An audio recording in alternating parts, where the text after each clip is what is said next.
Hello and welcome to another Wise Option eLearning. In today's video, we are going to be going over who should be using the cost and price calculation tool, as well as what are some of the requirements for using the cost and price calculation tool. In another video, in the next video, we're going to be talking a little bit about why we use this tool and the purpose for it. And in videos following up, of course, we're going to go through how to use the tool and best practices for that. But getting back to today's video here on who should be using this cost price calculation tool, there are a couple requirements. First and foremost, you must have the impact package. You must also be utilizing the inventory package, specifically entering in those supplier invoices. And of course, you have to set up and be using both cost and price rules and be sure that those are set in the tasks that you would like updated. So to go over each one of these, so first the impact package. So again, this tool is actually a part of our impact package. You can actually quickly see if you have that already, if you're curious, if you don't remember or not. You can come here into the desktop application, come here under tools, data. And if you have this massive update management option, it's highlighted, you can select it and have all these options here. Then you do have the impact package.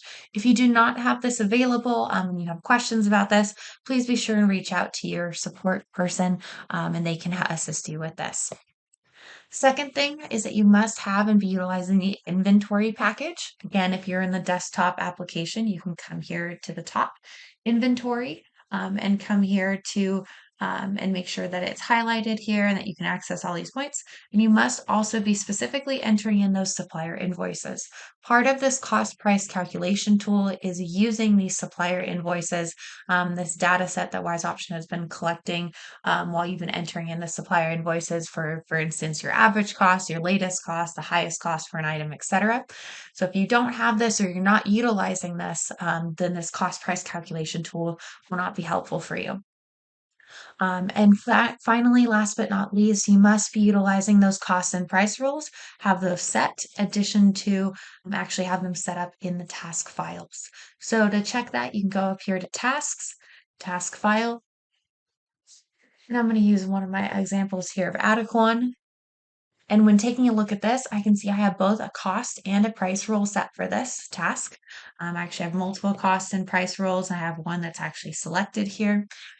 So again, just making sure that you are utilizing these, you have these set up, and specifically they are applied, as you see here, to the task files that you would like eligible for this cost and price calculation tool.